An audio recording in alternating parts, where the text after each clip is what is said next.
Hello, everyone, and welcome to the first ever European Startup Conference, live from Ukraine. We are in Kiev right now. My name is Adam from Startup Network Europe. I'm from Ireland. I'm Mariia from Startup Wise Guys, and I am Ukrainian.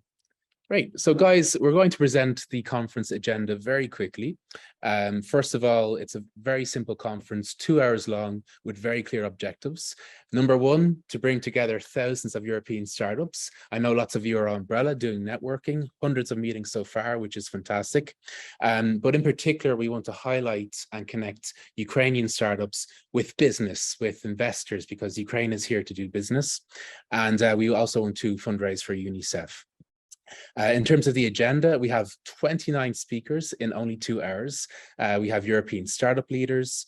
We have Steve Wozniak, the co-founder of Apple. We have the Deputy Minister of Digital Transformation of Ukraine. We have investors, Ukrainian ecosystem leaders and scale-up founders, and also a pitch session at the end where we have 5 great Ukrainian startups who will pitch, and we will have judges who are very well known. It's going to be a really good 2 hours ahead. Now, why Ukraine? Why are we here in Kiev? Well, first of all, Ukraine has an amazing track record when it comes to startups. Most people don't know this, but WhatsApp has a Ukrainian founder. PayPal, Grammarly, GitLab, Preply, lots of Ukrainian startups that people don't know about.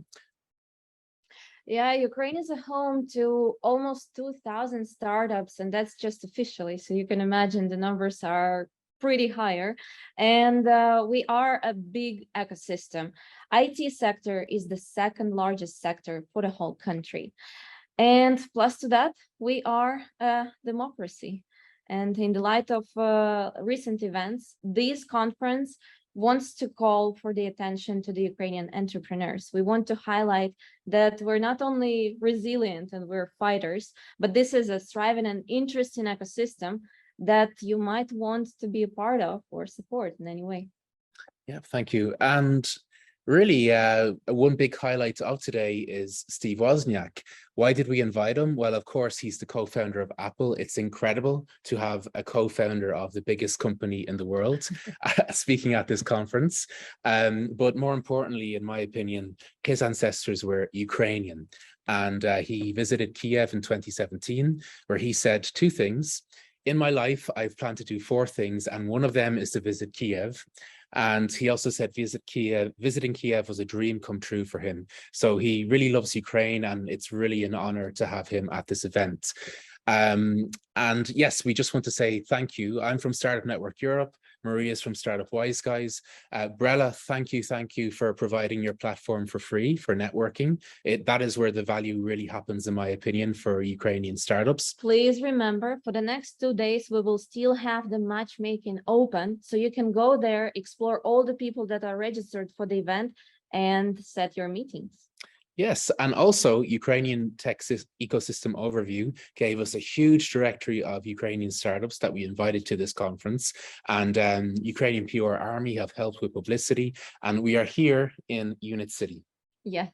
And actually, Mr. Wozniak visited here. He was visiting here back in 2017. Yes, yeah. It's one of the central places for the Ukrainian tech ecosystem. Yes, and it wants to be the biggest innovation district in all of Europe, which is a really ambitious goal.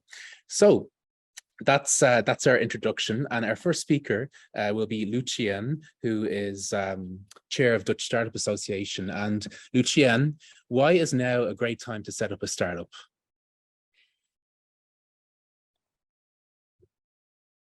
Hi, Adam. Hi, Mariia.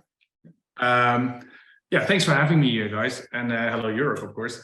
Yeah, so great question. So let's kick this off with a very positive note, despite all the crisis, because, you know, despite these crises, maybe even thanks to all these crises, I think this is probably one of the best, or maybe the best time to start up ever. And there are a few reasons why. So first of all, I mean, as you probably know, crises are one of the best times to start up. But this time the crisis is threefold, right? So we have, of course, the safety and security. There's something going on outside, of course. There's the climate crisis and there's the energy crisis. So, and they all get sort of woven together into a big super crisis with the large economic downturns that we now face. So the big companies, the incumbents, they can be challenged now from all different angles.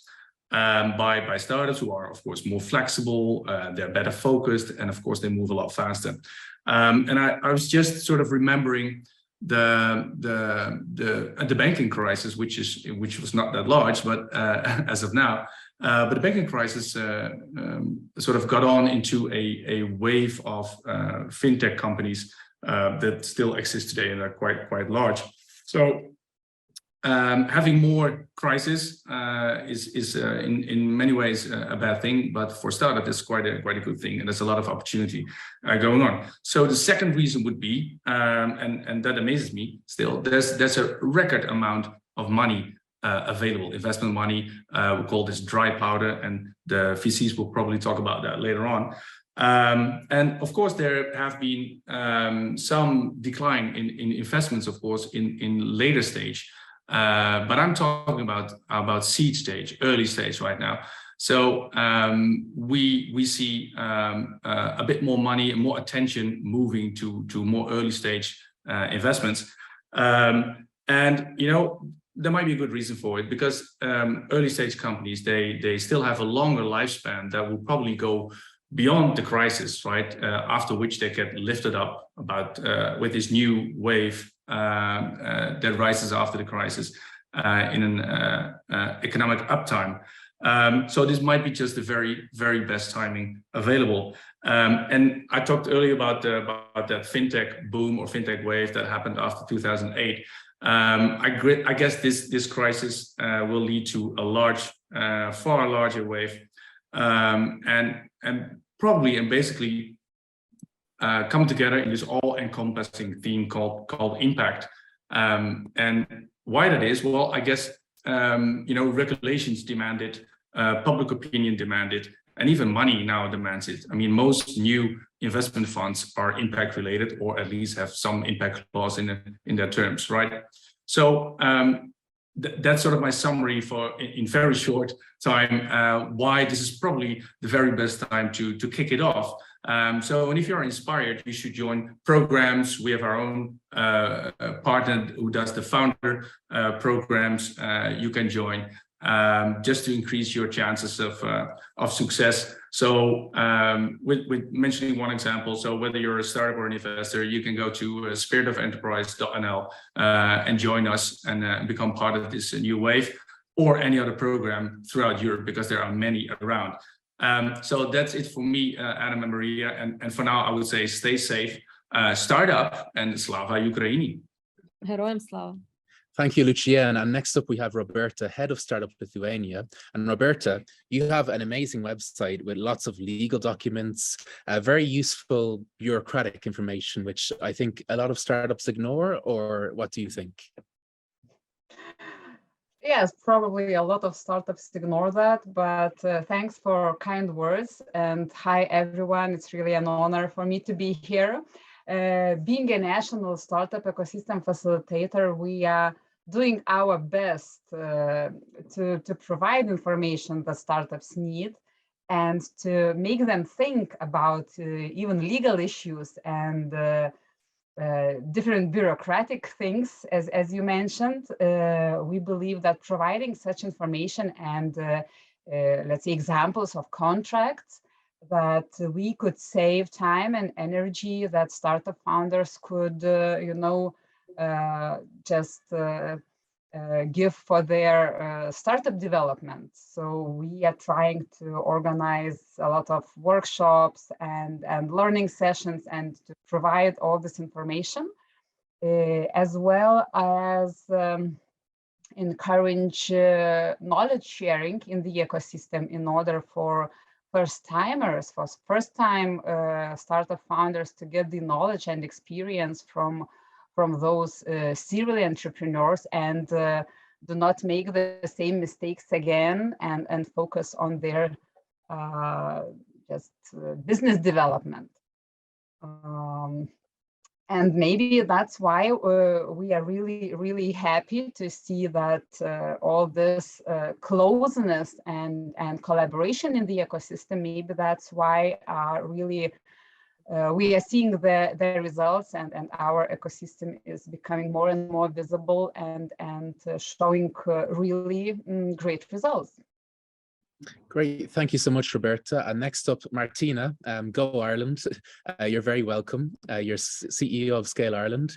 And can you tell us about the issues facing startups that Scale Ireland is working on with its partners across Europe? Well, first of all, Adam, thank you very much for another great initiative, because you supported the Ukraine from the heart of the ecosystem in Dogpatch Labs in a hub in Dublin not so long ago. And it's great to see you now coming from Kiev, and regards to Mariia and everyone there. I think it's really important to stress the collaborative nature of what Scale Ireland and all of the representative groups on tonight focus on.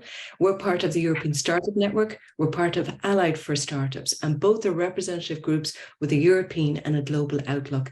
And their main objective is to create the best conditions for startups. And we work collaboratively. The competition doesn't come into it. And what issues do we look at? Well, they're very common no matter where you're based. It's financing, it's share options, it's visas, it's setting up a business, it's bureaucracy and tackling it, it's tackling red tape, promoting diversity, and also promoting regional enterprise. So those are the key issues.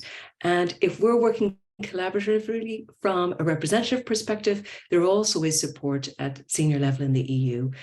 President Macron, of course, launched Scale Up Europe, which is a roadmap for startups. Commissioner Breton is very supportive. Commissioner Gabrielle is very supportive and has her own plan. And I'm meeting her shortly after this with other representative organizations. We also have the European Commission. It has put forward the definitive plan, the European Startup Nation Standard. And we're delighted that a new agency has been established in Portugal to monitor best practice across Europe. And that will be the benchmark for all of us, and we have to support that. So I suppose our message from Dublin is that while we are one representative body, we're part of a community working together within Europe to support startups all across the continent. And I think that's a very positive message and a fitting one for today. And I hope that Ukraine can someday be part of that. Thank you. Cheers, Martina. And next up, we have Tomek, who is CEO of Startup Poland. And Tomek, how do startups in Poland and elsewhere find investors? What are the first steps they should take? Well, first of all, Adam and Mariia, thank you for putting this together. Adam, you have a cool T-shirt. Just wanted to highlight that. So it has to be noticed. So the first thing, and according to our surveys, for the last 8 years, the first money comes from your own pocket. That's the very sad truth, that there's no free lunch. So you have to also put something to the on the table. And there are, well, the three F's that everybody knows. So fools, friends, and family. That if you can actually talk to them and get money from them, you're good to go to investors or to other programs. But it is very, very crucial to not forget about the clients. That should be your focus. So whether you're doing, what you're doing and when can you start selling, try to sell as fast as possible, because the financing round could be actually better for you. Great, thank you so much. We're doing very good for time. So next up, we have Olga, who is CEO of Start in Latvia. And Olga, Start in really lobbies for stock options regulations in Latvia. I think you're a big advocate of startups giving stocks to their employees. Maybe you can talk a bit about that, please. Right. Hello, everyone. Thank you for the invitation. Really happy to be part of this, and I will try to do very well in terms of time as well. So, guys, well, being a very small startup ecosystem, we nevertheless have a range of some incredible support tools coming from the government side. Like a remarkable win was back in 2017, where startup law was passed and offered startups a very special startup tax regime. And then yet a bigger win was just in 2021. And we were part of this big lobby. It took us a few years to launch what we call the employee stock options framework. It was hard work. At least 4 laws had to be changed and amended, and a lot of bureaucracy involved, but we do believe that it's an awesome tool, and this instrument allows startups to grant company shares to their employees in an easy way, right? So it's now cheap, fast, and there are no tax consequences in Latvia. And maybe just a very short explanation for those who might have not come across this instrument. So the mechanics is very simple. So imagine as an employee, today you get a share of the company, which you will be able to sell, right? Let's say in a year from now at a market price. So already today you are very motivated to make sure that the market price will be good. So you can, sell at a higher price. And so you work hard today and this whole time to contribute to the company's growth. And when the time comes and you sell it or vest it, as we say, you can become pretty wealthy. And so this is a great motivational tool for the employees, right? Because you as a startup can instill a sense of ownership in your employees, and you make them directly interested in what the company is worth. And there's also a very interesting positive spillover effect, which we see in Latvia, that when as a startup employee, you get some extra money by selling your shares eventually, you might consider investing in other startups, or you might consider launching your own. And in such way, money creates new money, money creates more money, and it's good for the whole startup ecosystem.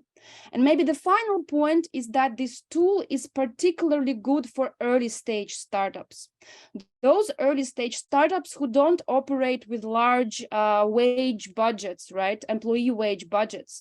And so it gives them a fair shot to compete for the best talent, because early stage startups can offer their candidates a mix of a wage, which perhaps is below the market and the market average, and maybe the competitors are offering something better, but they can also include stock options in the mix, right? And so candidates who really believe that this startup might succeed, they would actually join. And by the way, it also keeps away those who are driven purely by money, those who don't give a damn about the startup itself, but they just show up for a monthly wage check. So yes, when using this as a hiring tool, the employee stock options also filter away, in a way, people who shouldn't be working for you. So that's in a nutshell. Really happy if you reach out to explain more about how it works, the legal side of it, because it's very complicated. But for now, this is my message. A very good tool, and Slava Ukraini. Heroям Slava, thank you so much. Thank you. And then our final speaker will be Christina, who is president of Innovup Italia. And you're also a CEO and co-founder of Marshmallow Games, which raised a total of 3.5 million euros among awards and private investments. So Christina, grazie. Should startups raise money from angel investors or VCs? Okay, thank you for the invitation and hi to everybody. So VCs versus business angels. So it depends by the circle time of the startups, of course. So first of all, the big difference is that business angels are private persons, so are single persons, and VCs are organizations. And a business angel generally invests in early startup. So the amount of the investment is generally from 10,000 euros to 100 euros and up when there are, for example, groups of angels. And for VCs, it starts for 1 million. So it is very, very different. But the most important differences, according to me, is the approach, the role of the investor in the startups, because generally the business angels are more like coaches or mentor of the startups. Consider that generally they are the most of time successful entrepreneurs. And so they can help a lot the startup to grow. And for this reason, startup have to choose very, very well their angels, because if their angels are in their target, in their vertical, they could be very, very useful in the growth of the business. The VC needs more control, and for this reason, generally they ask a seat in the board, and so it's very different the approach to the investment. And for this, for example, when they invest on the first side, so in the pitch, for the business angel is very important the idea, the team, and for the other one is very important the potential profit of the startup. And the last thing that I want to mention to you is the effort. That is very different in the effort in terms of time and cost. That is very, very different, because the effort for a deal with the VCs is higher than the other one. So to answer to your question, yes, the startup should choose angels or VCs in different times, so both, but in different moments of their life. Okay, grazie mille. Really good. Grazie a voi. Grazie. And we have one more speaker, actually, Hannah, Managing Director of Austrian Startups. And Hannah, the question for you is, you recently published a post on your LinkedIn where you said 60% of Austrians, and I'm sure people across Europe, are not happy with their jobs. So what opportunity is this for the entrepreneur ecosystem in Europe? Absolutely. Thank you very much for the invitation and congratulations to the event.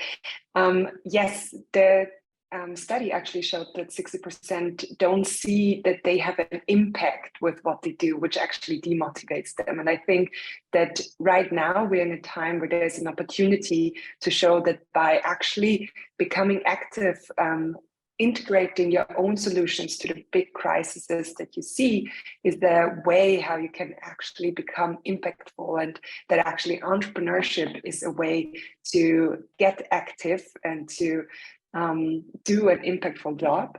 I think in order to really use this opportunity, the big thing that we have to do is to activate more entrepreneurship in schools already. We have to start early to set this entrepreneurial spirit.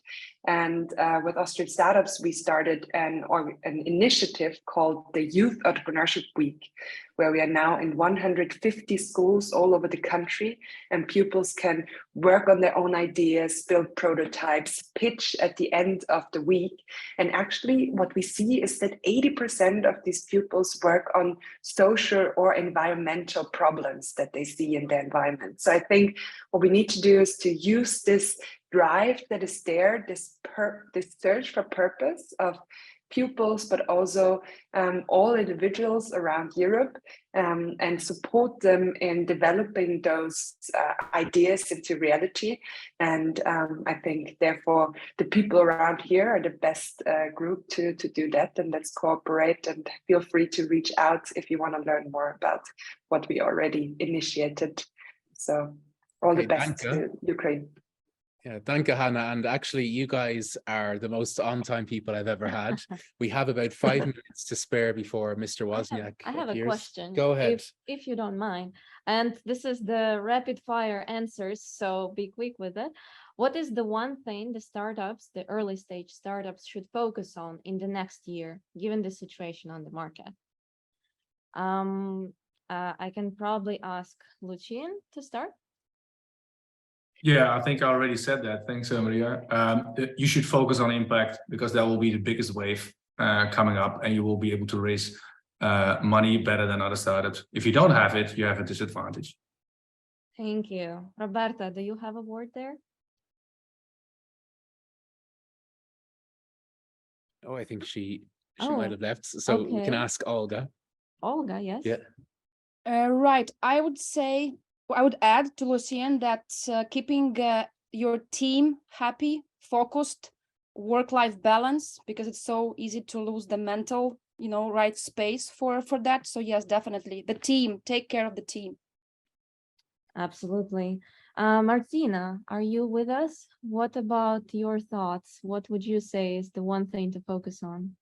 I would also think that the team is important. Obviously, it's going to be a challenging time ahead with the investment background, but I also think it's important to be cost effective to keep the lights on, literally, during this difficult period on the investment front. But there is money out there, and to keep your team and to keep networking, keep pitching. Absolutely. All right. Hannah? Yeah, I think, yes, it is important to look at the team, but also there will be some startups that have to cut back because of the the tough economic environment. Therefore, really think about where else can you actually cut costs? How can you use your money most efficiently in order to find product market fit quickly? And here, try to go out and test. Don't stay too long on the whiteboard, but do your experiments and find the product market fit. Absolutely. Great. And that's all for the panel. Thank you so much, guys. I really, really appreciate it. And now, Mr. Wozniak, I can see that you're connected. You're very welcome. Welcome. Now we're going to have the Deputy Minister of Digital Transformation of Ukraine, Alex Bornyakov. Please come on stage, speak to us. Oh, hi, everyone.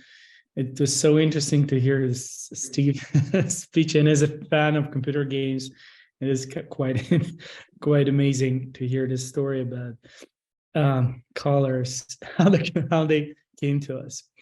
Well, anyway, it's a real pleasure to be here with you and talk about how cool IT and especially Ukrainian IT is. And I'm probably going to speak about what kind of plans we have to make it even cooler. So I probably start from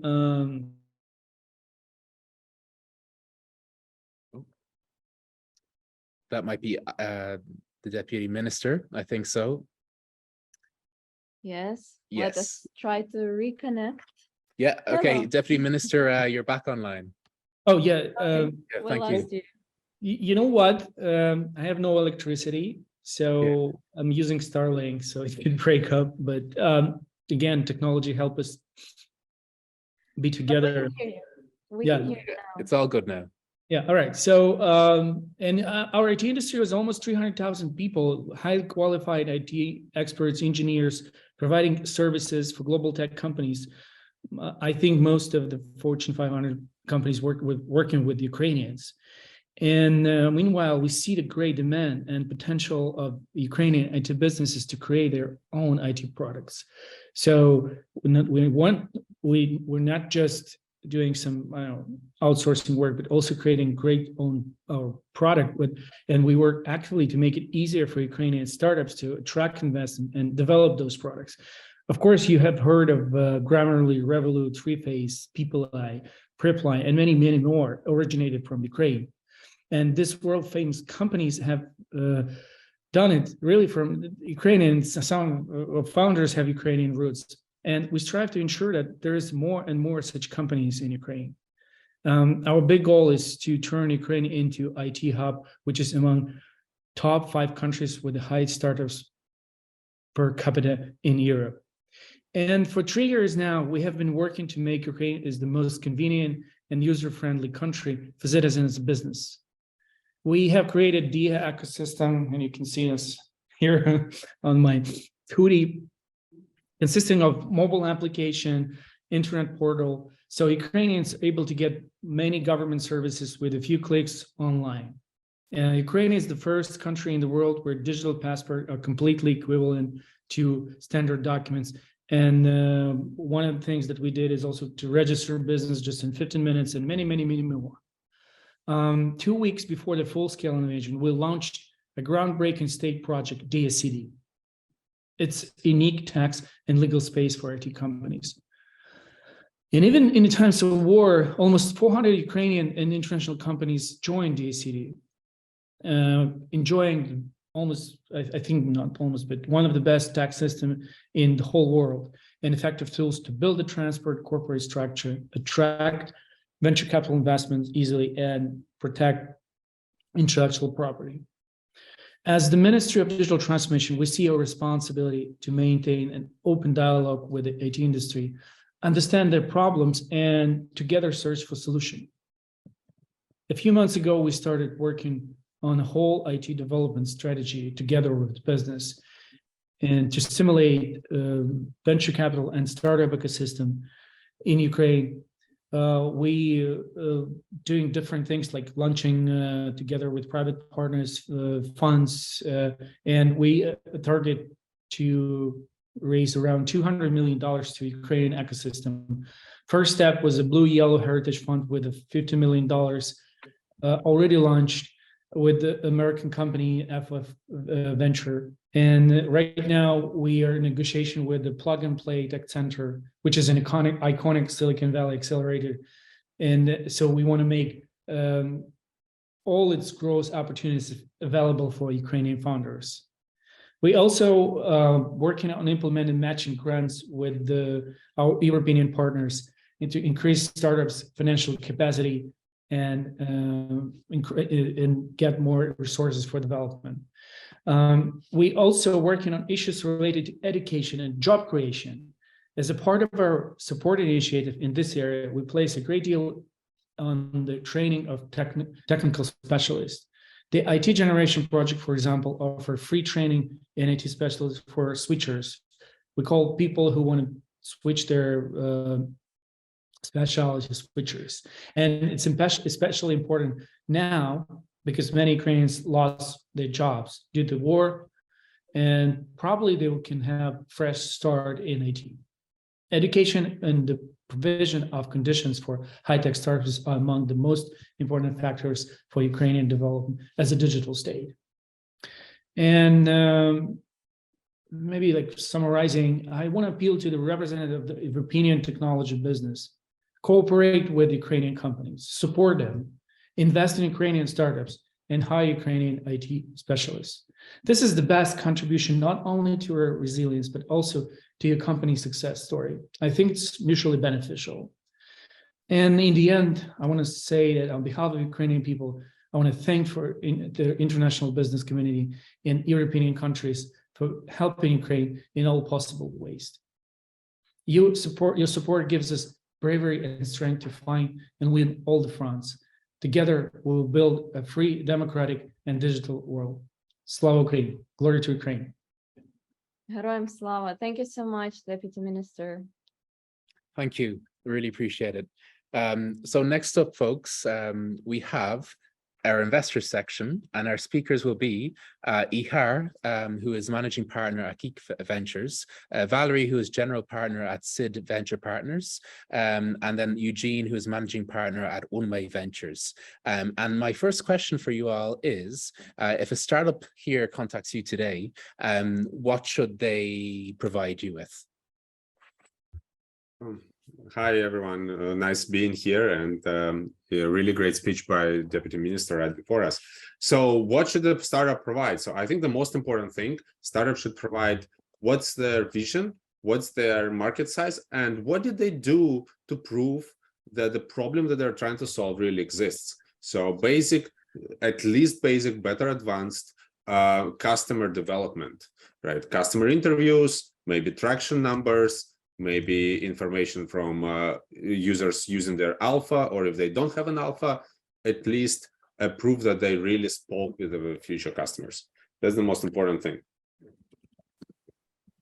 Great. Yeah, and I think that you also asked us the quick introduction, right? So at Geek Ventures, we specifically invest in early stage American companies by immigrant founders. We especially focus on founders from Europe who are coming to US, and founders from Ukraine are right now is the biggest part of our fund. We think that they are the most interesting, the most resilient, and the most promising founders, and undervalued, unfortunately, right now. So yeah, please reach out. Valery, you wanna? Yeah, thank you. Hello, everyone. Thank you, Alexander, Deputy Minister, for inspiring speech. I've been speaking today before also to the Swedish media and also motivated everyone to do the business in Ukraine, invest in Ukrainian startups. So a few words to start with about our fund. So I'm also co-founder of IT company Sigma Software and CEO there, but also general partner of Seed Ventures Partners Fund. Actually, it's the first birthday today for our fund. So it's really exciting to speak on the conference about startups today. Congratulations. We started, thank you so much. So we started our fund 1 year ago and already invested in 13 product companies with Ukrainian founders. So we invest with the average check of $300,000 on the seed or pre-seed stage. Answering to the question what a startup should show us, I really liked how Steve Wozniak said about that. So on these early stages, it's quite important so that you as an investor will fall in love with the CEO and the founding team. So you should have a very, very good story behind that. And obviously, I think what is also very important, some startups miss that. You have to learn how to make a good deck. I mean, it's not that difficult. I mean, of course it's difficult, but there are certain ways that you could get from the internet. You could get from Y Combinator, for instance. They have a lot of advices how to do that. And prepare yourself in a good way. Speak about your idea, your monetization, your scaling, and just go through all of these standard things and see a lot of examples before that. Great, thank you. And hello, Eugene, you're very welcome. So, yeah, so the question was, can you quickly talk about your VC firm, and also what should startups say to investors as the first thing? What should they provide? Sure. So I'm a partner at One Way Ventures. We're a venture fund that's focused specifically in investing in immigrant founders coming to US and Canada, but we also have a few companies in Europe that we have invested in. And for us, the primary kind of goal when we look at companies is one is obviously the founders. Because we invest in early stage, it's not about the numbers, it's about the strength of the founders. And do we see these founders actually building something big and something meaningful? The other things that we look at is the idea that they have. Is it big enough, and can this team actually achieve a large enough market share? And what will it take for that to actually happen? The other things that are very similar to what the other panelists have told everyone, it's the total addressable market. It's do you have some traction or zero traction? Also, what we look at, or at least I do look at, is the advisory board. And what I'm looking on the advisory board are not the actual not the people that actually participate in 20, 30 boards, advisory boards, but actually, like, for example, a CEO of a company that's you were able to convince to actually work for you, and you're the only company that he is working with. So those are, I think, one of the other things that have not been mentioned. Great. And I'd love to ask you all, do you invest in startups that only have a co-founding team, or do you also invest in solo founders? I can take that. So we love companies that have co-founders. We do invest in solo founders, but it's a more rare occasion. In Geek Ventures, we don't really think that's a significant difference. As long as, so we do love co-founding teams when they're very complementary and helpful, but if the founder is a solo founder, but with an amazing founder market fit, and who already shown that can hire, so we do not invest in like one person company, right? But that can hire and that can do the proper customer development and prove us that customers want their product. Yes, we invest in it. I think we have quite a few solo founder companies in the current portfolio. Great. And Valerie? For us, it's important that there are a couple of co-founders, and I actually started to think about that. And I don't think that we have any single company in our portfolio which has a solo founder. Normally, I think it's quite important to have the team, and so that there is a joint motivation to grow and also to assess the risks. I think that with solo founder, they're much higher. Yeah, and actually earlier we had Steve Wozniak, and it's very interesting. He met Steve Jobs because Steve Jobs went to tech meetups, and Steve Jobs knew about tech, but he was the business guy. And you heard Mr. Wozniak say earlier, he doesn't care about money. He just loved tech. He played computer games. He wanted to make them color, so he just did a lot of work on it. And they were really an amazing team. So on that note, a lot of people here are looking for co-founders. So let's say you have a business person. How do they find a tech co-founder like Steve Jobs found Steve Wozniak? Well, I think that the best way is to start searching through your network. I have seen a lot of situations actually when there is a good CEO, but he or she really needs help of the CTO, and it's quite important that this CTO would have a significant portion of the shares, because so that the team is kind of like motivated on the same level. So, well, the best way is just to go through a network. Yeah, to add to that is that I think that a co-founding relationship is very important, that it's a very solid relationship that's grounded in some experience together, right? So ideally it would be either somebody you worked with before, like a teammate, maybe your boss, or maybe your report, or somebody who you were very close before, right? Finding a co-founder on a meetup has a potential, but also has a risk that something might not work out. And one of the approaches that I would suggest, that if you don't have a clear co-founder among your network, maybe start it yourself for the first, just like literally a couple months, in order to push your idea through, and then get somebody as the first employee. I agree with Valeria and Eugene that it's very important to have a team, right? But at the same time, the team doesn't necessarily mean everybody equal, right? Somebody has to start it. One other thing that I also noticed, that a lot of people also choose their childhood friends that they start companies with, or people that they worked with before in some of the companies. And I would probably say not to do your friends, but that's just it could work well, or it could fail miserably, and you're not going to have a co-founder and you're not going to have a friend. So that could also happen. But I think that finding a co-founder is like finding a wife almost. It's like a marriage for a long time. I mean, at least usually between 5 and 10 years. So you have to pick the right people that you actually can relate with, and also have different skills. One could be a business guy, the other person could be a technical. That would be the best combination. Great. Well, gentlemen, thank you very much.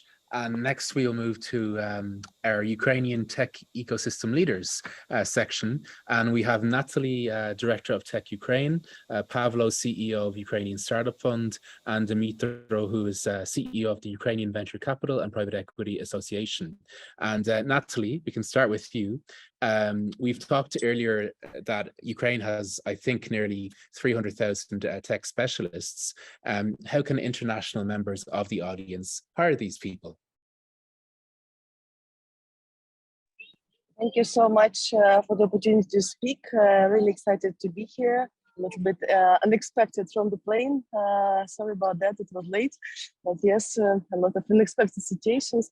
Answering your questions, Adam, I think that really Ukraine has a lot of talent right now, and the whole world sees it because Ukraine is in the spotlight. We do have some tech professionals that are searching for an opportunity just to get jobs. And I believe that you can go to techukraine.org portal, and we have the section Support Ukraine. Over there, you have the number of initiatives in the countries, so you can actually address the initiatives from your country, and also a number of job portals where exactly like the people who want to hire Ukrainians are posting their vacancies. So this is like an easy way. But I actually also want to call to those who want to support Ukraine, to support Ukrainian business, to invest into Ukrainian startups, and to place the outsourcing contracts to the outsourcing companies, because we need to have the support for the economy in the first place. So my call to action would be like this. Thank you. Thank you very much. And our next question is for Pavlo. You are from Ukrainian Startup Fund, which promotes the creation and development of early stage tech startups. Now, Ukraine has more than 1,800 startups. What are their biggest strengths compared to other countries? Oh, Adam, thank you for question. Actually, you know, it's not an easy time in Ukraine now, and we're fighting not only for Ukraine, for the whole world. For democratic values, for peaceful future and clear sky. And I believe startups now could be characterized like they're still alive, they're resilient, they are very flexible, and actually they are verified by war challenges. Sometimes bombing, no electricity, no water, but they get used to it. So they shift from actually work and life balance to work and life balance, you know. So I believe it's the best verification you could ever have. I mean, it's not probably the most and easiest one, but yes, and we did a number of surveys, and 70% of Ukrainian startups are still in Ukraine, and they are not going to relocate and opposite it, they are actually create, we call it startup army. They are helping Ukrainian army by delivering different products, delivering their technologies and services, and also they are providing to just civil people. And we as USF recently launched several initiatives actually aimed at supporting startup ecosystem. For example, we introduced dual use projects support program. So basically it's aimed at supporting those startups in the fields of science, education, health, security, cybersecurity, and infrastructure development. So basically those startups who can help Ukraine or Ukrainian state during the war and post-war period will be supported by USF. Also, we have several initiatives together with Army of Drones. For example, next weekend we'll be holding a big event. It's a drone demo day. So we're trying to get together all the stakeholders, like buyers, Ministry of Defense, different funds which are provided for funding and buying drones for the army, and the Ukrainian startups and drone producers. So we are really grateful for the world community for support Ukrainian startup ecosystem. Basically, everyone is aware that the European Innovation Council will be providing 20 million for Ukrainian ecosystem. 12 million will go to startups directly, and I believe it's huge support and access to finance. And also ecosystem players will get 8 million for different initiatives, events, and so on. So yes, I believe Ukrainian startups, they are strong, they are brave, and it's high time to invest in Ukraine, support Ukrainian startup ecosystem. And it's a great time for cooperation. New challenges, new decisions, and a new perspective before us. Thank you, Pavlo. And we'll go to Dimitro next. Dimitro, what is your favorite Ukraine startup success story? Yeah, hello. First of all, pleasure to be here among such a prominent speakers, partners, and thank you, Adam, for inviting me. Regarding the success story, actually, I would like to talk about the future success story. In my opinion, as Martin Luther King said, I have a dream. I have a dream when Ukrainian startups won't be looking for relocation, won't be looking for money abroad, won't be looking for any opportunity to meet their customers abroad. They will stay here in Ukraine, choosing among the number of offers from international investors and having an ability to implement their products here in Ukraine. That's my, I would say, ideal story, ideal success story for Ukrainian startups. And actually, we are on this way. We are supporting Ukrainian startup ecosystem together with Paulo, together with Natalie, together with Mr. Boynico. Actually, I admire your speech, Alex. So what do we do? When the war started, we tried to help our ecosystem by establishing a support initiative, support Ukrainian startups now. And then we changed our focus, and now we are preparing the ground for inviting big international investment funds here in Ukraine. We want to come here. We want them to come here to Ukraine, and we want them to co-invest in Ukrainian startups together with a local investment fund like a SID, like Geek Ventures, like a number of other Ukrainian investment funds. Now we're working on a number of workshops with big institutional investment organizations, such as European Investment Fund, IFC, EBRD, and so on and so forth. And we want them to come here now, not after the war, but we want them here now. We want them to meet Ukrainian investment ecosystem. We want them to meet Ukrainian startup ecosystem. We want them to see who is working here in Ukraine, and we want them to calm down and do not worry about the future of their investments. We're proud to be here in Ukraine now, and as Paulo said, we are fighting for the entire Europe, for the entire civilization. And I'm sure we will win. And then don't miss your chance to join us. So, as Paulo said, we are facing new challenges, but these challenges don't afraid us. As you see, we are winning this war, and I believe we will win any challenge we face. Thank you. I don't really think anything can scare us now, so I totally agree with sure. Thank you so much. And I guess a question for you all then, we have about 5 minutes. After the victory, but also now, as Dimitro mentioned, how can big international companies support Ukraine? I can start. Actually, we used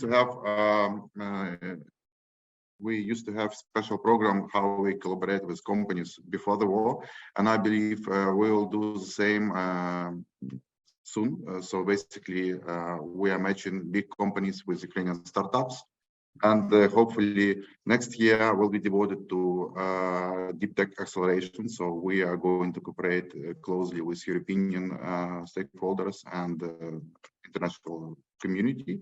So giving special emphasis on deep tech.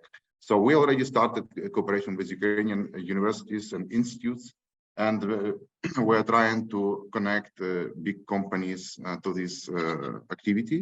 By the way, we are closely cooperate already with American Chamber of Commerce, European Business Association. So basically, how it works, we take one pillar, for example, health tech, or I don't know, health tech, drones, or any other pillar, and we actually define which companies are interested. So those companies giving some challenges, and we are trying to make a call to match companies, big and Ukrainian startups.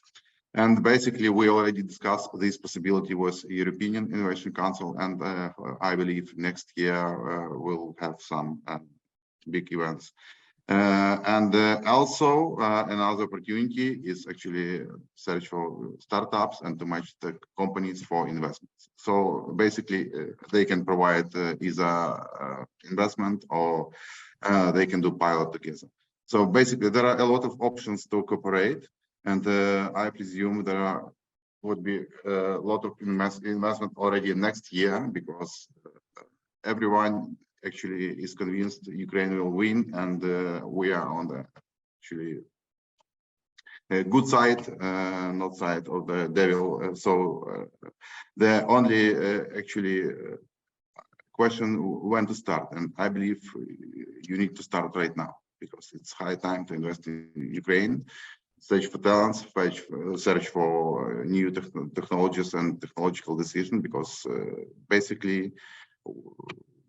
we are actually innovative, smart, and we are brave. Great, thank you. And Natalie, Dimitro, do you have any? Let me follow, please. Yeah. You know, there is no secret sauce in Ukrainian startup ecosystem. Everything our startups need is money, customer, and partnership, and that's it. So we need money, we need investors, we need investment funds here, and we need new opportunities for establishing partnerships. And actually, that's it. We are the same guys as Europeans are, as Americans are, and I'm not sure we are less prominent or less talented. We are the same, and even sometimes even better. So we just need this opportunity as all others have. That's it. Great. And Natalie?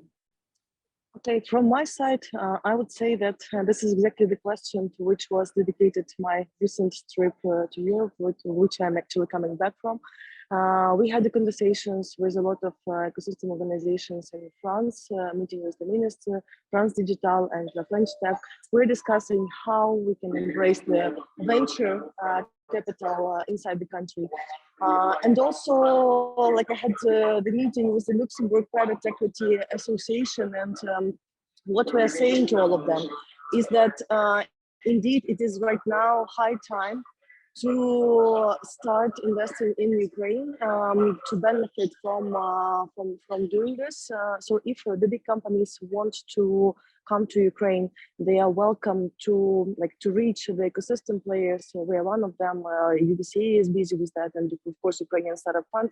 We will make sure that we will match them with the right stakeholders inside the ecosystem, and also we are preparing some kind of a platform, maybe for for the venture capital, just to have more visibility on where to invest into the startups. And also, I believe that we should also create some platform with the startups that require investment to create more visibility, what are the types of startups that these potential investors can put their money in.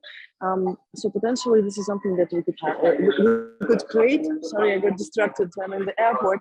It's crazy, but I try to shape my thoughts as much as I can. Yeah. Thank you. Thank you, Natalie. And on that note, if you do want to invest in Ukrainian startups, on Brella, we have, I think, 2,000 people, but we have highlighted, I think, 50 or 60 Ukrainian startups and organizations. So please visit their booths, see what they're about. And if you invest, you have a very good chance of getting your money back, because we've talked about PayPal and WhatsApp and these success stories from Ukraine. So really, Ukrainians, I can see, are very hard workers and very innovative as well. Those are not all. Let's see the next panel. Yeah, exactly.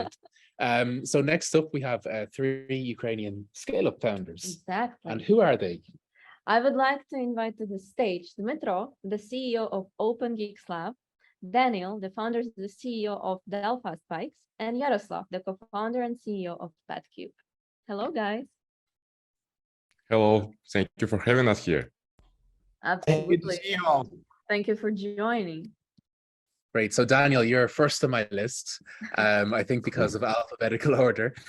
So you are founder and CEO of Belfast Bikes, and I really like that because it sounds like Belfast, a city in Ireland. Now you're based in Los Angeles, but a lot of your employees are based in Ukraine. And I guess your company is quite unique. You've raised over $4 million, but mostly through equity crowdfunding, which is really unique, I think, and not very common in Europe. So can you tell us more about your equity crowdfunding journey in 5 minutes and how other startups can do it? Yes, of course. Definitely they can do it. Like if I had just only 5 seconds, I would say, just go for it. We did it and everyone can do it. Yaroslav did crowdfunding several times and it was successful as well. So I want to share my story in 4.5 minutes. We had 3 crowdfunding campaigns. Now, one of them you already mentioned. It's equity crowdfunding campaign. We launched on fundable.com and collected $3.4 million. That was quite unique situation for Ukrainian crowdfunding market, and even for America, $3.4 million. It's not like not the middle, not the usual thing. Well, it's pretty unique. But before that, we had Kickstarter crowdfunding. It was in 2017. We launched our e-bikes at Kickstarter just to find the answer if some people needs our bikes or not. Because previously, the Belfast company was a delivery service company. We were couriers. That's why we call Belfast, because we deliver fast. And people in Belfast asked me, do you deliver alcohol? Do you deliver? So we love Ireland. So we were couriers and we wanted to check the demand to see if any people would love to buy and give us money for our product. So we launched Kickstarter in 2017 and it was pretty successful. We collected $165,000. And another crowdfunding campaign we launched just a month ago. We created new e-bike model called the Belfast, California e-bike. It's on my background. And we failed. We collected $36,000, which is compared to our previous campaign is almost nothing. Of course, we will supply the bikes to the bakers, but I consider it's like a failure. We didn't collect much money. So we see successful and unsuccessful crowdfunding campaigns, and I know that there is a lot of work. As I mentioned, everyone can do this, but you should be prepared to hard work in 24/7. For example, during our Kickstarter campaign, when we launched our bike, our uniqueness was, it wasn't just another e-bike. We told to people that our e-bike can go farther than Tesla. So that's what Mashable and other media wrote. Belfast, e-bike from Ukraine rides more than Tesla 3. And that was catchy. That was interesting to people. Not all believed us, so we had to establish an official record. So we established a Guinness World Record, by the way, another connection to Dublin, to Ireland. So we created a Guinness World Record, like the best e-bike in the world, and that gave us additional attention. So that would be my probably first lesson to myself and to other startups, like to create something unique, to make people speak about your product. So we made it with the Guinness World Record. Then when we collected equity crowdfunding round at Fundable, we didn't collect much money in the first month. So in Kickstarter, it was like this, $50,000 in the first 24 hours, and then another $100,000 during the next 30 days. So long tail. So we thought, okay, if we collected $200,000 in the first month on Fundable, then we are going to receive another $100,000 or $200,000, which is not enough for us. We need $3 million. So we had to create another buzz. We had to speak with all the investors. I was traveling all over Ukraine very much. We participated in all possible startup competitions, and I pitched from every single stage where I could reach. So it was a lot of efforts. At the end of the day, after 4 months, we collected $3.4 million. So it paid back. But it's a work like I woke up at 6 and went to bed at 1 a.m. So be prepared to work like this during the crowdfunding campaign, but it pays back. So I believe my lessons for the next crowdfunding campaign for myself, and not only for crowdfunding, like I consider IPO at the end of the day is also equity crowdfunding. You give something to people like shares and they give you money. Just common people, not oligarchs, not venture funds, people. So IPO, I would say it's also crowdfunding. So how to win on IPO or on crowdfunding, on equity crowdfunding? So first is create a buzz, as I already mentioned. Second, give something, well, I would say second is about money. Like, of course, if you provide equity crowdfunding, then you have to give some access to your investors. So they will earn some money on you. But this is just the second point and not the main one, because the main one, the third point, is to give something more than money, to create a joy, to create, make bakers happy. We were creating a product which is developed in Ukraine and which is being sold all over the world, like Yaroslav's product, once again. So we create Ukrainian product and we are proud of it. We sell it all over the world and people appreciate it. People love it. And this is the main point. So give something to people to make them happy. So this is my 3 rules about crowdfunding. Thank you very much for having me here, and Slava Ukraini. Slava, thank you. And Daniel, thank you very much. And we go to another Ukrainian in the United States, Yaroslav. And Yaroslav, my question. Well, I'm actually in Kiev. Sorry. Oh, really? Oh, great. Yeah. So am I. Nice. Well, really good to be in the same city as you. I guess the question for you then is, normally you're based in the United States. What's the biggest difference about doing business in the United States compared to Ukraine and the rest of Europe?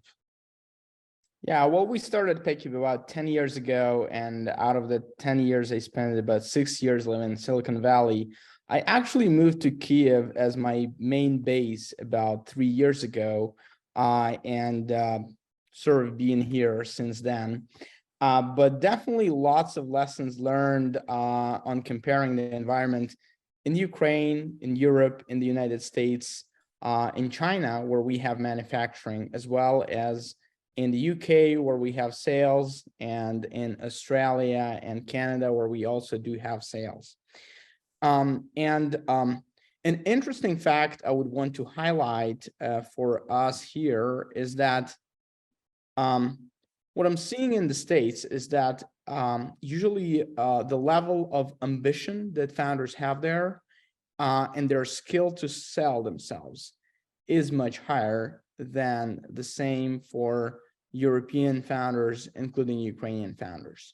So if we talk about these 2 levels, the level of ambition and level of qualification, we often see, when we look at startups, we often see sort of disbalance. You know, one company can have a lower level of qualification, but a really high level of ambition and real good sort of sales skills.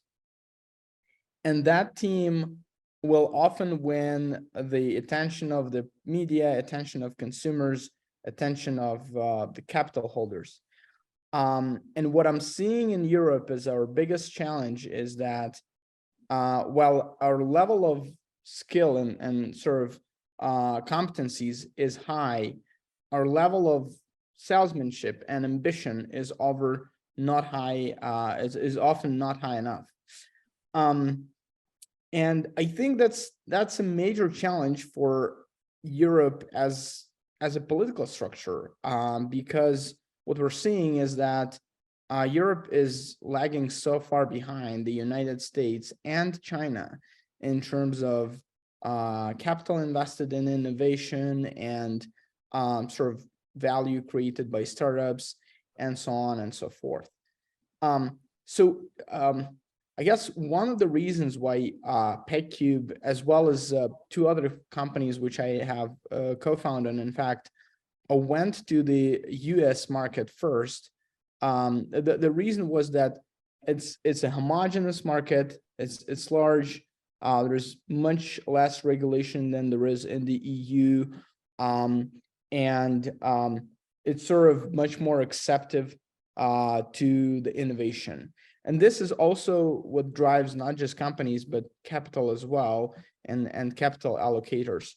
So to really be competitive on this market, on this global market, between China and the United States and the rest of the world, Europe has to ease up on regulations, and it has to think of itself not as of a thing in itself, but as a part of a global community, and just look at the metrics, see how far behind we are, and start sort of solving those problems. Nevertheless, I think that the amount of talent and energy and creativity we have in Europe is outstanding, and we definitely have all the chances to activate that to do more good for the world. Thank you so much. Thank you. And then finally, Dimitro, are you in Stockholm now? Yes, hi, I am currently in Stockholm, and it was pleasure to see you 2 weeks ago, yes? Yeah, I really liked it. Very cold like here, but I still liked it a lot. So I guess my question, I have two for you. So which problems did Ukrainian IT businesses like yours face when the war started? And nowadays, how do you handle these problems? And why is it still reliable to work with Ukrainian companies? Yes, first of all, I want to say a huge thank you to the Ukrainian Startup Conference 2022, to you, Adam, to Mariia and partners, and for everything you are doing to support my country. And it's an honor to be part of this Global Voices. Yes, it's a small intro, and well, let me shed some light on how Ukrainian business have changed since the beginning of the full-scale war. I believe that at first day of war, we were shocked and a little bit lost. But we are Ukrainians, and we were not in panic, because at the first day we created territorial defenses forces, and we are self-organized. And from the business side, I can say that the clients support us, and they were not in panic. They didn't close contracts. They even pay invoices in advance, and they asked a lot of questions. How can we help to my company, and I think to another companies in Ukraine. Plus, for Ukrainians and for IT companies, for business, I think the main question is how deep Russia can pass to the Ukrainian territories. Yes, but Kyiv stays strong and didn't fall, and I think we started to believe that we will not lose this war, and we even can win. The first and foremost, employer safety should be the primary concern during times of war. Businesses that were unable to evacuate their employees in advance or did not have a fallback plan experienced particularly difficulties. So, and second, which was also important. This is a transparency and trust between clients and business and business. And I think my company managed this well, and we even not lose no one from clients. Yes, we didn't scale up, didn't grow our current team, but we saved. We just save. Yes, this is a very bad word that we didn't grow up and we just saved. But in current situation, could be better, but okay. I think the main reason why we saved our team, that's because we provide our employees with emotional support and help them overcome tough times with the mental health and psychosocial support. We reduced our costs, yeah, but like previous speaker said, from a first topic, I think that war is a tragedy, but this tragedy united Ukrainians. We forgot about the bad history with Poland. We found friend in Poland face. This tragedy also united European Union,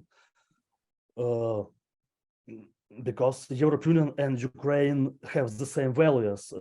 I want to say thanks for attention, and thanks to the European Union, to my President Volodymyr Zelensky, to Ministry of Ukraine Digitalization, to Michael Fedorov, Alex Bornyakov. Thanks. Bye. Thank you, Dmytro. Thank you so much. I think we've spoken a lot, and this is me gradually turning into the next part of the conference. We're already closing, so stay with us. I hope you have the next batch of tea, maybe coffee, if you don't feel energized, yes, because the interesting stuff is still coming. When we were just discussing this conference with Adam, I thought that what we should do as a part of it is also show the startups that we have and present you with some of the founders and their products that are currently actively fundraising and building their products all around Europe and the world, and are originated from Ukraine. So now I will gradually move us into the next stage, which is going to be presenting to you the 5 finalists of the pitch competition that we opened up maybe 2.5 weeks ago. We received a number of applications, and this is the final. This is the prize for the startups that have participated. We had 2 pitch days. We selected 5 startups that will be live presenting to you their pitches today. And from my personal perspective and from the Startup Wise Guys point of view, we already have 44 investments in Ukrainian startups, and none of the startups closed during the war. I think it shows you resilience. I think it shows you that no matter what, we will push through. So let's now listen to the pitches of the amazing startups that are developing their products. I would like you to first meet the jury members that will do the Q&A sessions for the startups. We have Mike, editor-at-large at TechCrunch, Karina, head of scouting at Startup Wise Guys, and Alexander, the principal at Smoke PC. Now, also for the technical setup, I will call the startup founder to start presenting for 3-minute speech, and they need to share their screen. So who do I have first? I have Alexander, who's going to be presenting Cardialize. So please share your screen. Let's listen to the founder pitch, and then I will go to the jury Q&A. Good afternoon, everyone. Can you hear me? Can you see me? Yeah. All good. Perfect. So please meet Relief Paper, the world's first producer of cellulose and packaging made of fallen leaves. The idea of Relief Paper appeared in times when several issues challenged packaging industry: deforestation, growing demand for packaging in the world, environmental awareness of customers, and sustainability regulation imposed in different countries. Our solution is production of cellulose and packaging made of fallen leaves. And this solution has several features and advantages. We do not fell the trees. We use urban bio-waste instead, gathered from the city streets and parks, and we save 17 trees during each ton of cellulose that we produce. Second, our production is absolutely ecological. The CO2 emission is for 78% less during the production. Then, our product is CO2 neutral. It's fully biodegradable and recyclable. And last but not the least, the technology that we use is very resource saving. We consume 3 times less electricity and 15 times less water. The global paper consumption is 400 million tons yearly. The eco-packaging market is already exceeded 300 billion USD, and it is growing for 6.7% annually, estimated to reach $470 billion till 2027. Our total addressable market is almost 370 billion USD worth. Within next decade, we will be mostly focusing on European market with SAM of 90 billion USD, and relief serviceable obtainable market is $748 million. We are the world's only company that use fallen leaves as a raw material for production paper and packaging. Our direct competitors use other raw materials such as meadow grass, bamboo, straw, waste paper, pineapple leaves, whatever. But with all of these alternative raw materials, fallen leaves and relief paper has a lot of competitive advantages. For example, in terms of availability of raw materials, in terms of lower cost of biomass. Also, we do not use virgin cellulose during the production, and the technology has less complexity and almost no geographical barriers for scaling. Our business model is producing and selling high-margin products to business customers. Our first product is cellulose produced for paper mills, and the second groups of products is packaging for FMCG brands and retailers.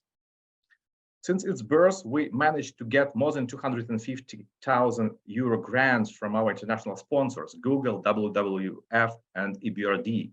We started industrial test production last year, and our technology is secured by national and international IP.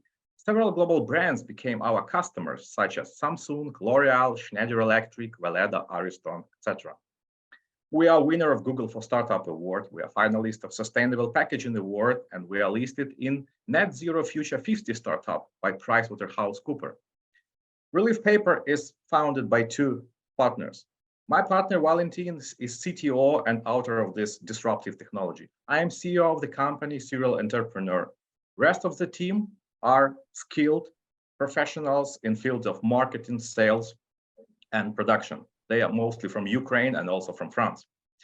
Our financial projection is to start getting revenue of 133 million euro starting from 2028. For this purpose, to make it happen, we are fundraising. Thank you for attention. Stay sustainable and stand with Ukraine. Thank you, Alexander. This was Relief Paper. Dear jury, are we ready with the questions? I'm giving us 4 minutes for every startup to do our questions. You can either raise your hand or unmute and start.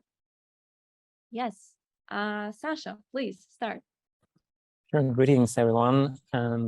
Alexander, obviously, it would be great to hear and understand what is the current status of the production that you have these days. Obviously, we have 3 out of 5 teams that's having a hardware part here. So it's really important for us to understand how you deal with this stuff that's happening in Ukraine these days and logistic part as well. Thanks. Well, thank you for the question. Despite of the war, we are up and running. The production still works, and it works in Ukraine. And yes, there is no any special issues at the moment. Yeah, there was some problems with logistics that we successfully overcome. And now we're selling within Ukraine and we're selling for export. So everything is up and running. Thank you so much, Karina. Thank you for the presentation, Alexander. Question, can you compete with big packaging producers in terms of pricing, if so? Yeah, there are 2 types of competitors. The traditional producers, which are, let's say, less expensive and less sustainable. So at the moment, we are like up to 20% more expensive, but we have a room for cost dropping. And another group of competitors, alternative competitors that use some other sources of cellulose, compared to them, we are 30% less expensive. Amazing. Thank you so much. Mike, would you have a question? How much have you raised to date, and what are you looking to raise in the future? Well, at the moment, we raised 260,000. That's all equity free. That's a grant that was enough for the pre-seed stage. Now we are raising 2.5 million for our own first production. All right. Any closing fast question? Yeah, I would love to have one more. Maybe some words, Alex, from your side again about the financial traction that you have these days, because you showed us the slide with some forecasts, and like probably we will have those money, but what do you have right now? Yeah, so we start pilot sales in December 2021. So yeah, for the existing year, we have revenue. So the forecast till the end of the year is 165,000 euro. So it's small, but again, we have this revenue. I think that's not bad in the time when war in the country. So 165,000 euro for 2022.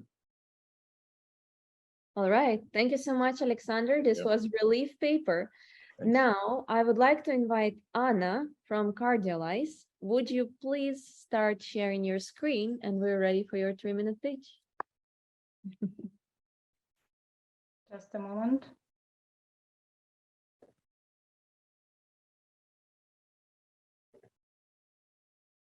It's loading. Yeah. Give it a sec. Yeah, All you're good. Good to go. Just a moment. So full screen, yeah? Yeah. Okay. Okay. Let's go. Okay, greetings. I'm Anna from Cardialize, and let's discuss Cardialize remote monitoring platform with the medical grade AI analytics. Today, the number of physicians continue to decline. The same goes for cardiologists, even much faster decline than the regular clinicians. At the same time, we see cardiac patients, the number one heart health issue in the world, it's continuing to increase due to aging population. So we clearly have a gap here. We clearly need a digital health solution to address the gap, and it gives us 50 billion cardiac remote monitoring market in the US to address. We are all about the cardiovascular disease patients and different pathologies. We are targeting clinics and hospitals, but what we've seen that with the teaming up with the other remote monitoring providers and device manufacturers, we can jointly address the hospital and clinic needs because we have unique analytical capabilities to add. Let's imagine there is a chronic or post-discharge cardiovascular patient. He receives Cardialize application and list of vital signs devices. All this data are being sent to AI engine and then to smart doctor dashboard. This allows clinics and hospitals to monitor 4 pathologies and 19 arrhythmias. And our patented in the US universal CG scoring system allows clinics to stratify patient by risk score and see effectiveness of rehabilitation process. All this gives the doctor much easier and faster way to detect which patients might need attention. So he's spending 3 times less time per patient and he can focus on more critical cases. When we look at the saturated remote monitoring market, we can see that Cardialize is clearly there in deep analytics. When we look at the cardiovascular devices, actually almost all of the other companies here could be our potential partners, and we do work with some of them already to address the hospital needs with our expertise. Over the last year, since we got a C class 2A as a medical device, we had great success with such names as Oxford University Hospitals NHS Trust, Erasmus Medical Center from the Netherlands, pharma company Bayer, and Boehrer device manufacturer from Germany. And this has allowed us to triple our revenue within 2022. And I'm looking forward to the next year very much in the same manner. So we have 2 Ukrainian founders with a deep cardiology expertise and the recent medical advisory board members from Erasmus Medical Center and the Duke University from the US, bringing the cardiology expertise in the field as well, preparing us for scaling up. At this point, we are raising 2.5 million pre-Series A to scale our sales in Europe, as well as to complete FDA clearance in 2023, so we can enter the US market in 2024. So thank you. I'm Anna from Cardialize, and there are just few of our partners. Thank you so much. Dear jury, do we have the first question? What is this just for cancer patients or any kind of patient, or and how far away are you from completing a clinical trial? We completed clinical trials in 2021. And we are now on the stage of market our solution, and we have revenue. Next year we will have much more revenue. So we are certified, and at least in Europe, we don't need any clinical trials to run. So next year we will complete our FDA application, and this FDA application also doesn't require the clinical trials itself. It is required just benchmark because we will mirror our MDR certification. So it would be quite smooth, I believe. Yeah. Thank you so much for the question, Mike. Alexander. Thanks, Mariia. Anna, thanks for the pitch. The question will be regarding your fundraising goals that you announced. What do you plan to reach while raising $2.5 million? It is the first one, and the second one simultaneously is about the results of your crowdfunding campaign you had like a year ago, as I remember. Yeah. The crowdfunding campaign that we had last year, we raised 330,000 euro from this crowdfunding campaign that we had with the ISQVest platform from Germany. So this is the answer on the second question. And the first question, sorry. Use of funds and goals you follow with the 2.5 million round. Okay. We're raising 2.5 million to scale our sales here in the European Union, in particular in the UK, in Germany, Spain, and Italy, and the Nordic countries as well. So we are also applying for FDA certification for 510K for our universal ECG scoring system, and also for our ECG capabilities for any leads records to analyze and any duration. So it allows us to work on the both markets with the REST ECG and Holter ECG, and providing the respective services to device manufacturer and Holter service providers. So thank you so much. I have to stop you. We need shorter answers, everyone. Karina, really quick one. Thank you for pitch, Anna. Could you please share a couple of words about the rest of your team? What is the expertise areas that you guys are covering all together?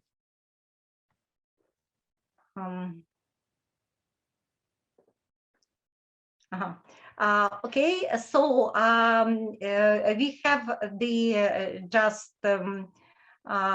team from Ukraine, mainly our tech team, all from Ukraine, with the CTO from India. She has quite substantial experience in development of the platform, and we have data scientists on board. There is no photo here, but there are 3 of them that works with the AI and with the processing of the raw signals as well. I'm proud that we have medical advisory board, very proud of them, as Professor Natasha de Groot. She leads the Heart Research Association in the Netherlands. And also we invited on board Cosimo Pulli. He's ex-Chiesi CEO. Chiesi, it's the 3rd pharma company in Italy, and he also invested in Cardiolize. So we have quite substantial.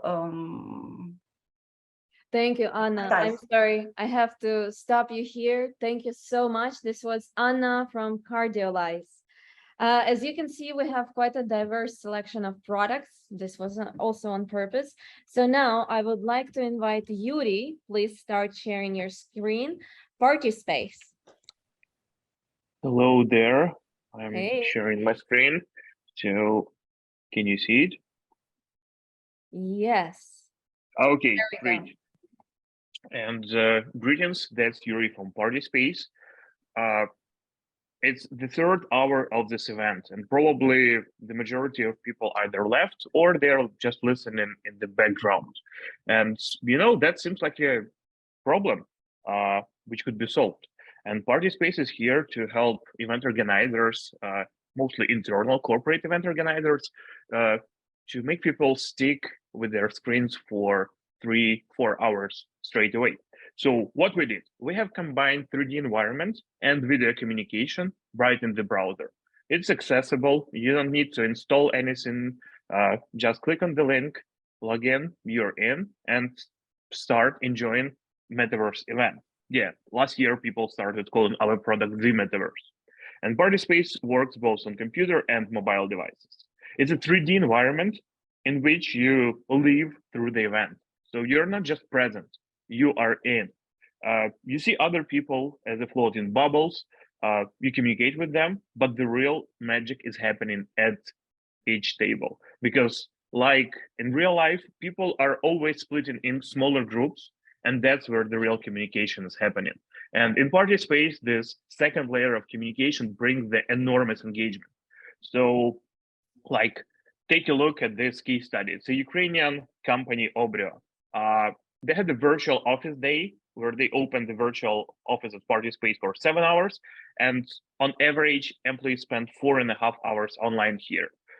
Could you imagine something like that on Zoom? Probably not. And we clearly are seeing that people are in the event. They spend time with their colleagues, and that's very valuable. So we just brought this technology to the market, and we saw that HRs, people experience managers, event managers are eager to pay for something that would help them to boost the engagement. So our growth strategy is based on 3 pillars. We are making ready-to-go experiences like parties. We are working on product integrations with Hopin, WebEx, Cisco WebEx, and Bizabo, who invited us. And we are also working with consulting firms because it's a new product and they are promoting it with an innovative client. So we are switching from one-off events business model to subscriptions. We have just sold the first subscription to a Fortune 500 company in September, and our revenue is growing three times quarter to quarter. So this year we are heading to booking more than $1 million in revenue. And as we are a team of 34, we will be raising a $5 million seed round with an American lead. I'm currently in San Francisco. I know it's a European event, but I would be happy to speak with investors who are interested. Thank you. Thank you, Yuri. Amazing. Dear jury, I'm opening the floor, and Alexander, you're first. Yeah, Yuri, hi there. It would be great to hear some words about your current business model that you are handling.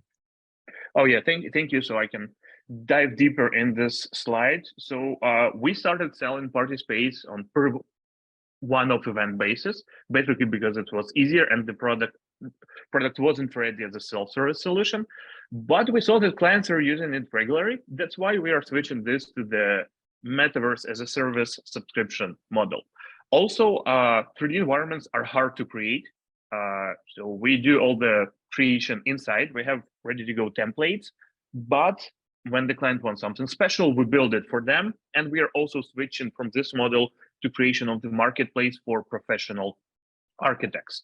Actually, this Carpathian virtual office was created by a professional architect bureau, and it's really a game changer in terms of the look and feel, how people are using it. Thank you. You can rent it out for $500 per month. Mm-hmm. Mike or Karina, do you have questions?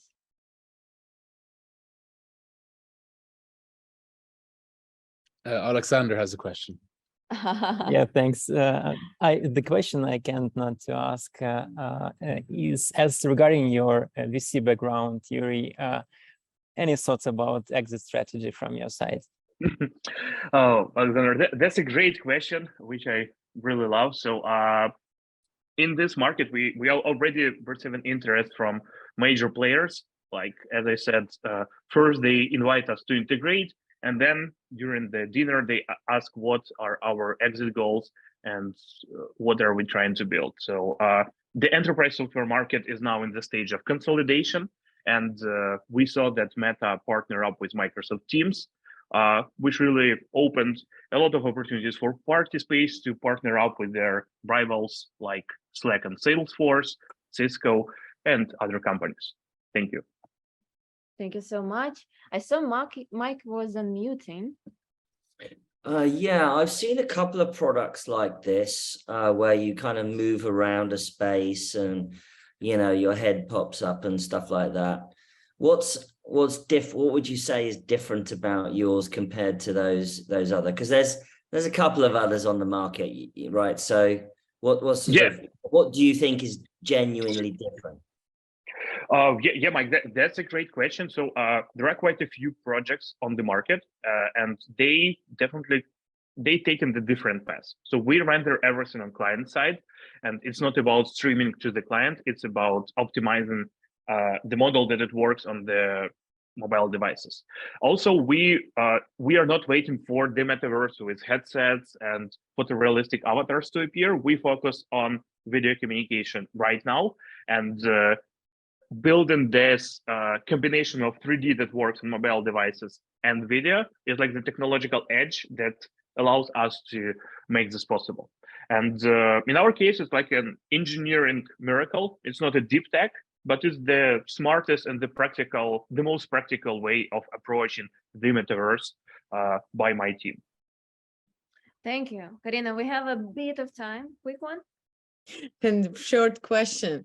Thank you for presentation, Yuri. I do assume that any company could use this product, but what is your ideal target customer and why you think they will benefit most from your solution?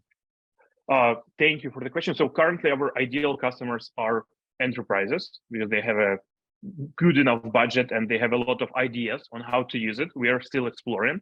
But smaller companies, they're regularly using Party Space for all hands meetings, for town halls, happy hours, and just regular celebrations.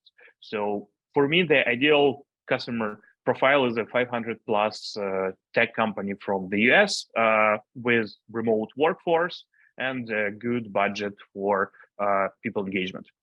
Thank you so much. This was Yuri from Party Space. Now I'm calling on stage Mikhailo. Please start sharing your screen. The startup name is i3 Engineering.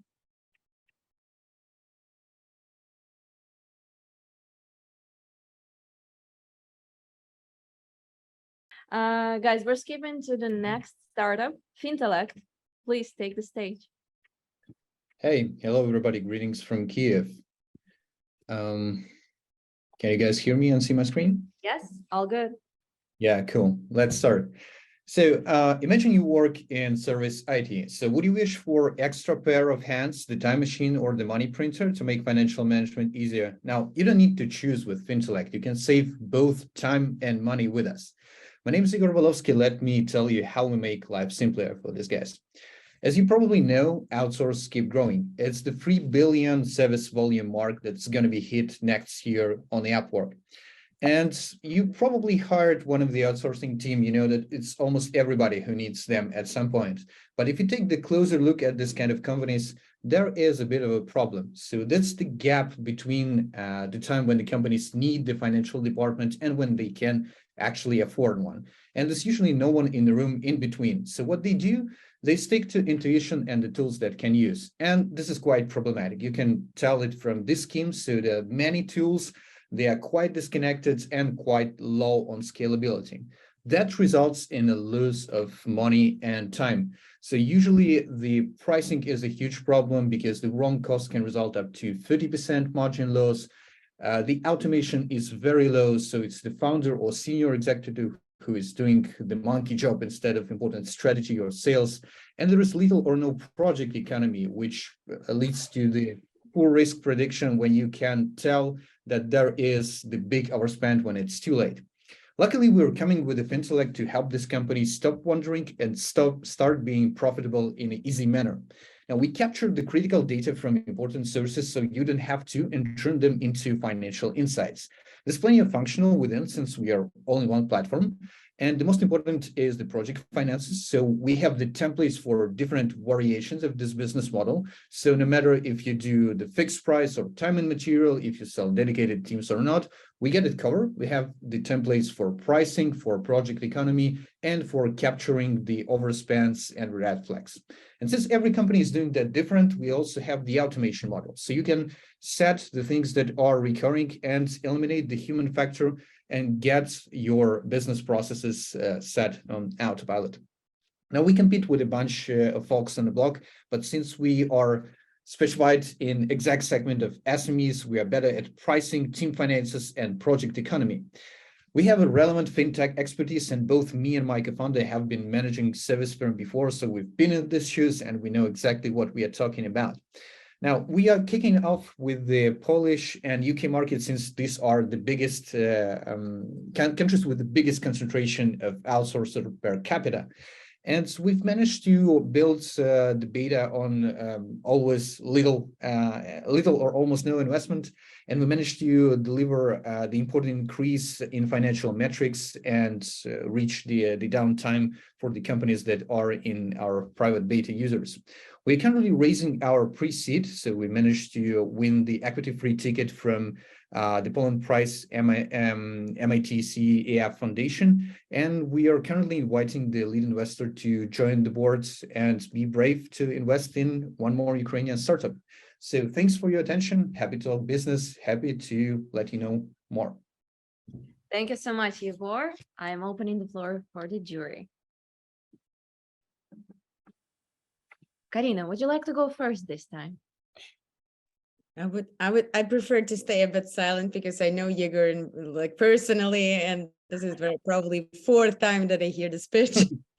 We talk a lot. Yeah, we talked a lot. But anyway, okay, let me warm up the Q&A session. Igor, could you please share a bit more about your team? Once again, what are the strengths and what kind of expertise you're having within a team?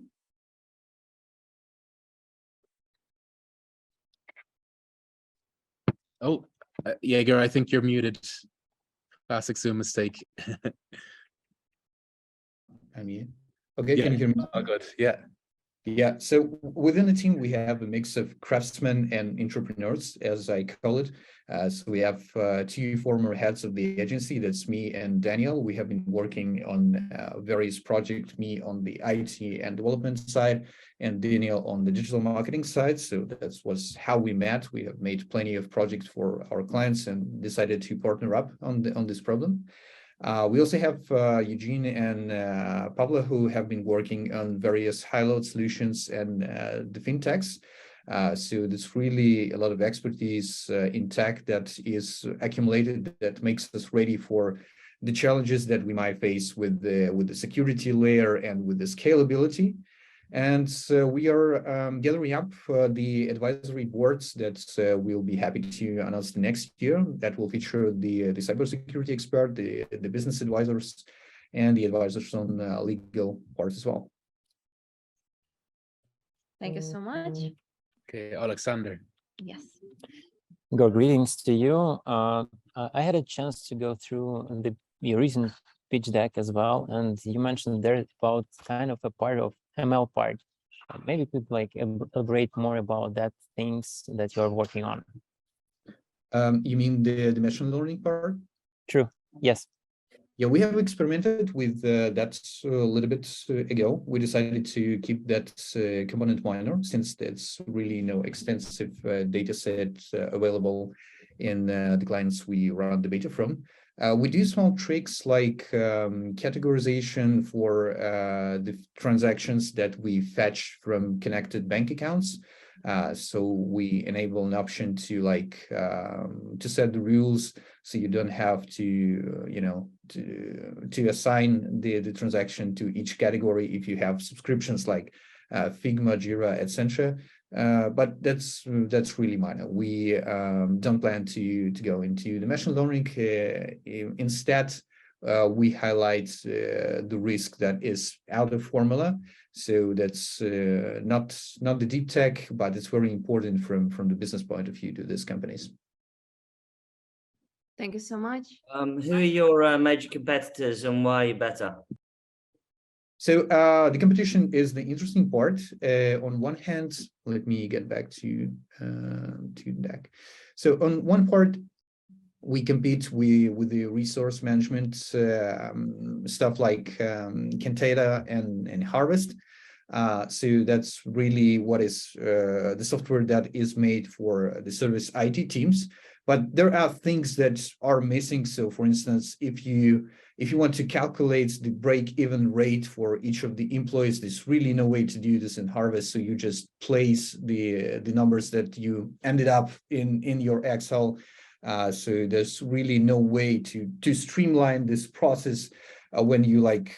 So if you have cases like the December in Ukraine where you bought the bunch of Starlinks, when you have some extras for the co-working, you really need to go manual to calculate the actual rate for the employees that you sell to your clients.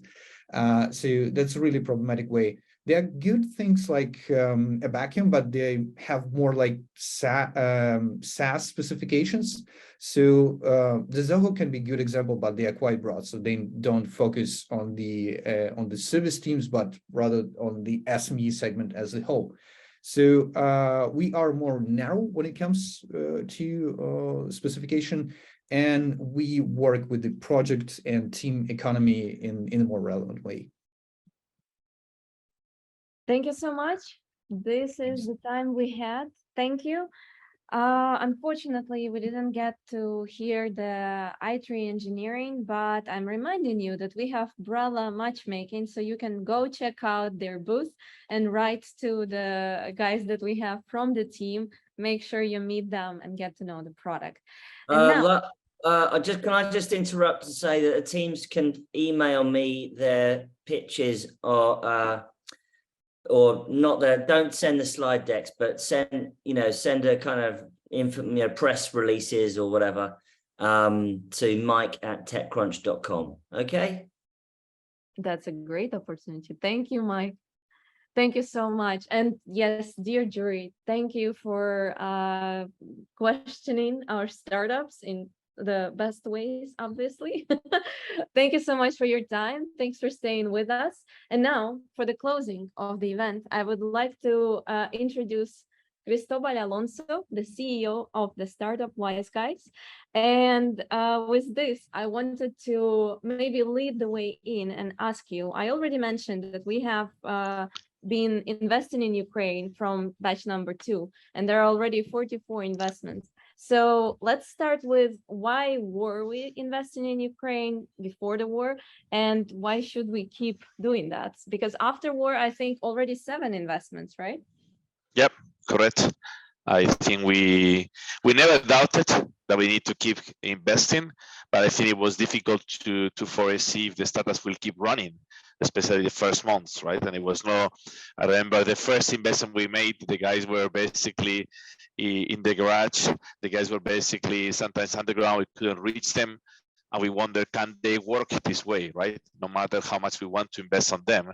I think time has proved that not only they can work, our portfolio can work, our portfolio can perform, they're actually, many of them overperforming, right? Which I think is a testimony of the decisiveness, of the grit, everything we saw before the war in the years before, but I think augmented by the difficulty of keep doing it.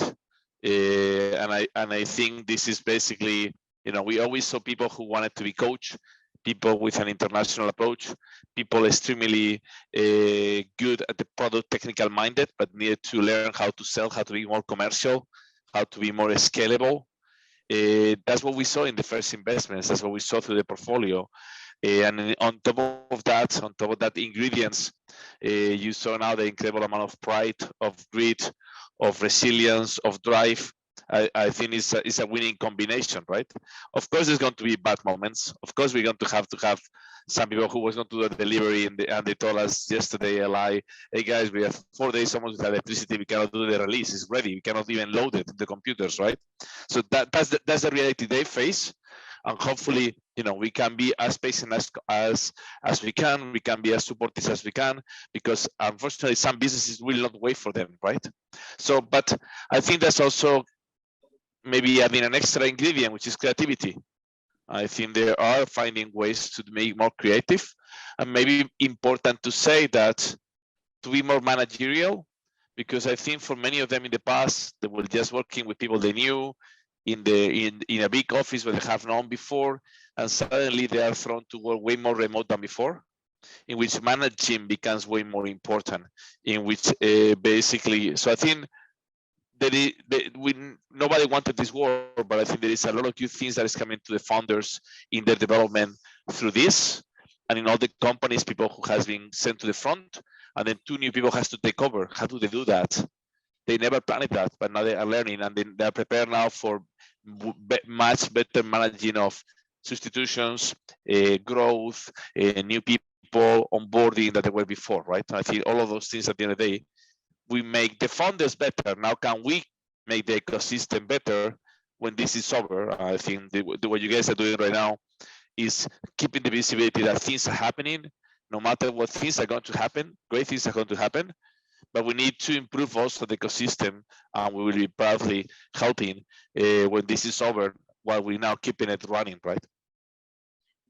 If you were to deliver one message to 2 different people, one is Ukrainian startup and another one is international European investor, what would be your messages there? To the startups is keep thinking big, survive, but keep thinking big, right? I think we cannot go into smaller thinking, into, oh, let's just survive. I know we have the physical survival that is there with us, but we need to keep thinking big, right? Unfortunately, investors will be patient, but they want to see big, right? So keep thinking big, and I think you will get more support than ever before. And then to international investors, don't even think about pittiness. Think about business, because these are the best founders you can find. There is no need for pittiness here. There is no need for, oh, let's help them. Let's help them, of course, but just for the right reason, right? So come to do business in Ukraine and with Ukrainian founders, because you are going to make good business, not just, good things, right? And I think that's very important, because I don't want the level of demand on founders to go lower, because that's what has kept them improving year after year, right? Absolutely. As a Ukrainian, I can tell you, I want to kick ass. I don't need pity. Thank you so much, Cristobal. Thank you for joining. Mariia, if you allow me, we just one last thing. Yes, and let's keep Ukraine united when this is over. I have seen a humongous amount of pride emerging. I remember conversations with you and Alexa 4 or 5 years ago, and I even said, guys, you don't feel too Ukrainian, like, and everybody wanted to go out, everybody wanted to go big now, and now everybody's like, Ukraine. I think this is amazing, but let's not lose that when this is over. I think we have put together a nation. Now let's take this nation to the next level when this is over, and let's not forget that pride that unites all of you together and support everybody. Keep supporting each other way beyond what is happening right now. I think that's very important.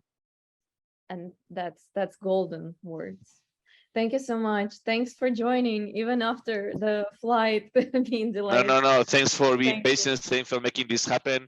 No matter what, thanks for flying there, being there. You know, we are proud of what you guys are doing and what you are doing, and of every single Ukrainian founder. So thanks for keeping the flame going. Thank you. Thank you, guys. Cheers. So how do you find today? Yeah, really good. Guys, look, this was a 2-hour event. Thank you to everyone who is still here.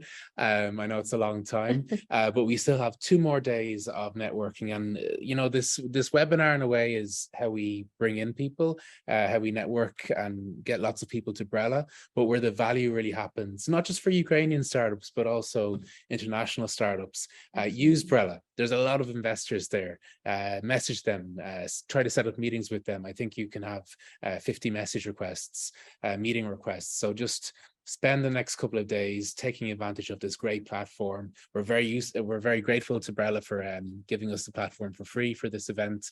And thank you to all of our partners. Exactly. Thank you so much for supporting this. There's also a donate button if you feel like supporting UNICEF that helps children in Ukraine and families with children. Please do so. But I think that's a wrap. Yeah, we did this event, I think, with very little resources. It's gone very well, and I think next year we can do even bigger and better things. Please give us your feedback, because I think we would be up to doing this once again. Yeah, in Ukraine again. Thank you, guys. Slava Ukraini!